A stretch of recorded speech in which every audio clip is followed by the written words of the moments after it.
Greetings, ladies and gents, and welcome to this latest edition of Tales from Outer Space, where I take stories from across the internet and read them for your entertainment.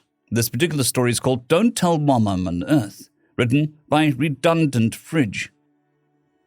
Earth. From what I knew of the planet, it was a beautiful place of culture with a history that makes flights of fancy appear sane. It is certainly bold to announce into the void that your people exist, to allow even the most tenebrous actors to look into the world that hasn't even left its system.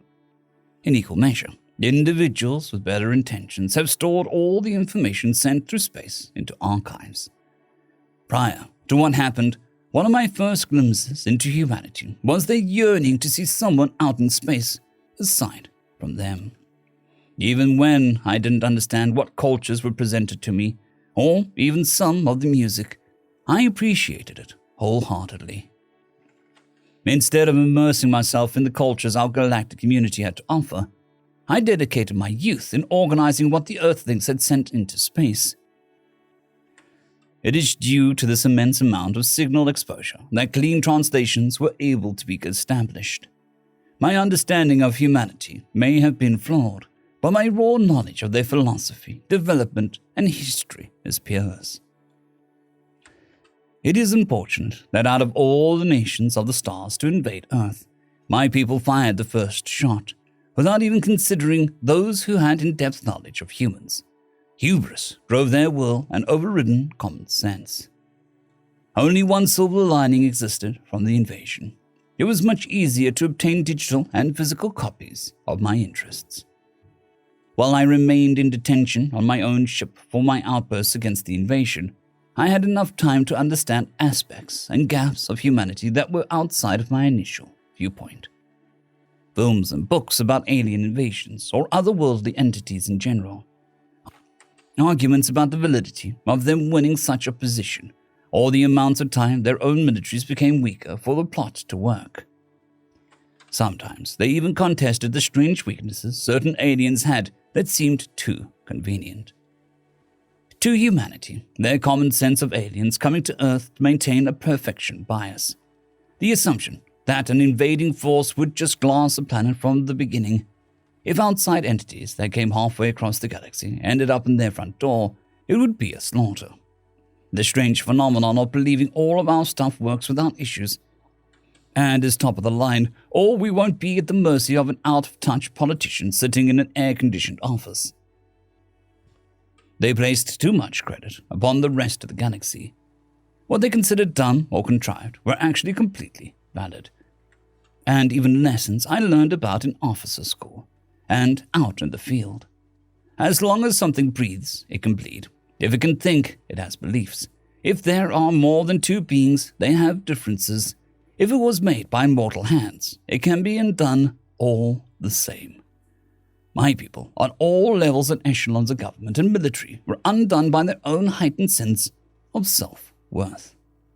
Receiving constant updates from the guards overseeing my detention, I witnessed the evolution of humanity in real time. Enemies turned into allies. The vast environmental and ideology differences between Earth nations naturally caused confusion amongst our military. Culturally, humanity was flung generations ahead of the natural curve. In the worst possible scenario for my people, humanity's own self-worth and perception of their reality wasn't just validated. It was undone and reborn. Even when they lost territories, all their casualties skyrocketed. The fact that they were holding on was nothing short of pure insanity. We had shown weakness by not throwing down everything with all of our might. We demonstrated that our war machine could be felled. We lost the element of true shock and awe.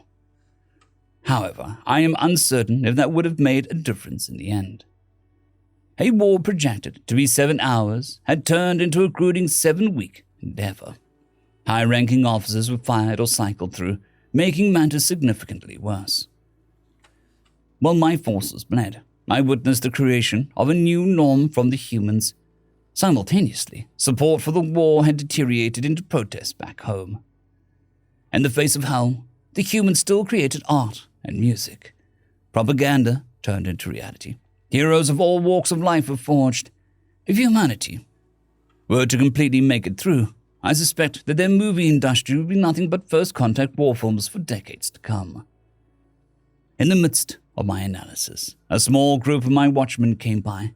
The man in charge did not knock, only unlocking the door and stepping to the side. The people with him followed the same pattern, standing to the side at attention and allowing passage for me to exit. "Congratulations, Seaman Bolskull-Fiddle. You have your rank back." The stress I was used to seeing from the man had calmed. Regret and pain in his eyes had been lessened by my presence. The tiniest smile was on his face. "Welcome back, Rear Admiral. What are your orders, sir?" When I stepped out of my containment cell, I looked around and saw none of my former peers awaiting me.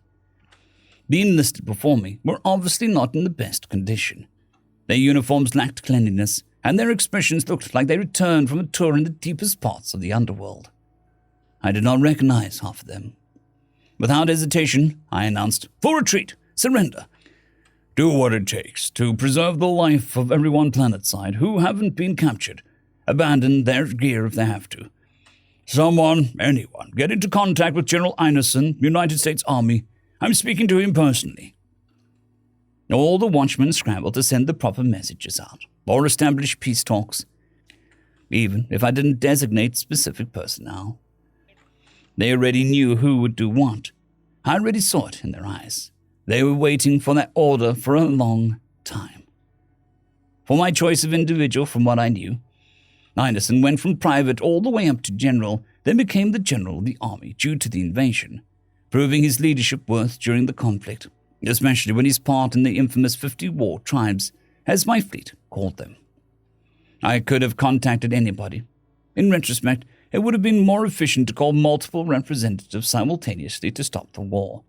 To me, theoretically, interacting with a specific individual would have yielded better results than 100 representatives. I did not doll myself up in a dress uniform. Instead, I went directly to my former office and sat at my computer. I waited. 1,000 thoughts ran through my head. The possibility that this was about to be my last mistake was looming over my shoulder. All of my working knowledge about humanity was about to be put to the sword. Even more so since it was someone from the United States. Who knows what could happen? This will be my first time interacting with a human being. With how my government and the entire chain of command has operated this far, it might be my last. For someone with as much experience as this human, surely he has the experience of fighting his own chain of command more than the enemy. Out of all the people, he should understand things that a normal politician or non-prior enlisted officer do not even conceive of. It took a surprisingly short time for General Einerson to come online. The man looked like he just crawled out of a hole, stone-faced, yet his eyes still had a light in them. No dress uniform, instead wearing a messy working uniform. Instead of an office, he was in a tent. The only working thing he could sit on was a monoblock chair, and the amount of noise in the air sounded like taunts and celebrations. In the midst of my own anxiety, I threw caution to the solar winds and secretly recorded the conversation. "Both of us look like ass," I casually began. The stoic man immediately laughed. His healthy laughter told me everything I needed to know. I made the right choice. End of story. Story number 2. When Humans Interrupt the Peace Talks. Written by aynrkey. The 6 representatives of the 6 species sat at the table, 3 on one side, 3 on the other. On one side of the table sat the Ch'tal, covered in a very hard carapace. Joining them were the Garda, flexing their giant claws, and the Crotolo, covered in vicious horns and spines. On the other side of the table was the Mabobo, with a very large mouth and vicious fangs. They were joined by the Claneri, very brightly colored and covered in a wet sheen showing the extreme toxicity of the race, and a gigantic Takol. Beyond them, representatives of the many worlds, most of them members of the Galactic Confederation, sat watching. The hall was provided by the Galactic Confederation to encourage peace, and non-member worlds were welcome to use it. Talks had broken down. War was inevitable between the Ch'kal and the Mabobo, joined by their allies. It was at that time when a diminutive being walked in. This new creature was slightly smaller than average and did not appear to have any natural weaponry. Neither horns, nor fangs, nor armor adorned it. Yet this creature walked with calm, easy confidence on the floor of a negotiation chamber. Gasps came from the gallery as it walked in. The small creature placed a stack of documents on the negotiation table. I propose these systems go to the girl. These systems go to the Mabobo. With that, the intruder turned and left the negotiation chamber. Once the small creature left, Ambassador Quadnas of the Chital said with a gulp, I think we should do what you had said. Ambassador Cornell of the Mabobo looked startled, to the point where the entire assembly noticed. That creature is a human? Why do you agree with it?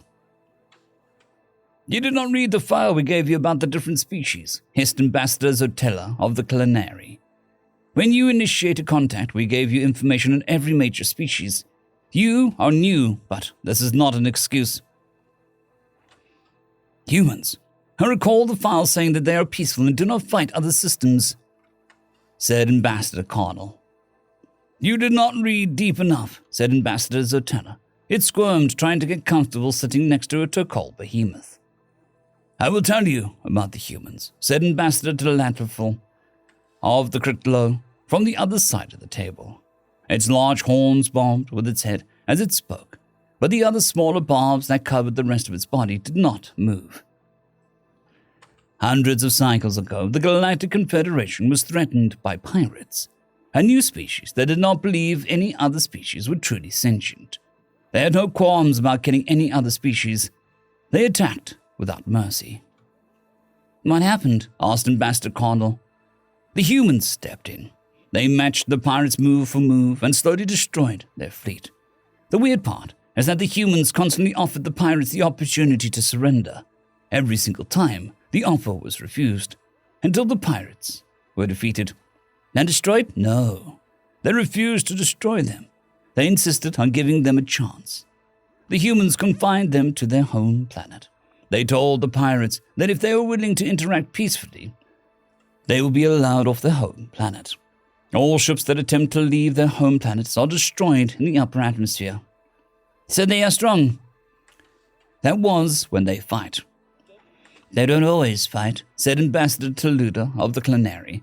I enjoyed reading about when they opposed the Femeri Empire. Was it war? Asked Ambassador Cardinal. No. They did not dignify the Femera with warfare. The defeat of the Femera Empire was more undignified. What happened? They used business. They refused to trade with the Femera. Whenever a Femera tried to engage in commerce, the humans appeared with better offers. Many thought the humans were willing to lose economically, as long as it hurt the Femera more. After almost a century, the Femera surrendered unconditionally. Ambassador Cardinal shook its head, its large fangs flashing as it did so. But how? That one we saw had no natural weaponry. It had no claws, no fangs, no horns, no hard carapace. Ambassador Raxalor of the Grada clicked its giant claws. That is unimportant. It didn't matter when they solved the war between the Ventio and the Dixipent. That was even more impressive. Both are in this hall, said Ambassador Cardinal. Did they pick a side? Did they use economic pressure? No, said the Ambassador Raxalor. No, they did not choose a side. What they did was even more unusual. They heard the problem could not be solved. They took it as a challenge. They tried to negotiate a peace, but that failed. So they did something else, something those sentient expected. What did they do? They put their entire fleet between the two sides. Nobody knew they had that many ships, even after their war with the pirates. Then the two sides tried going around the blockade.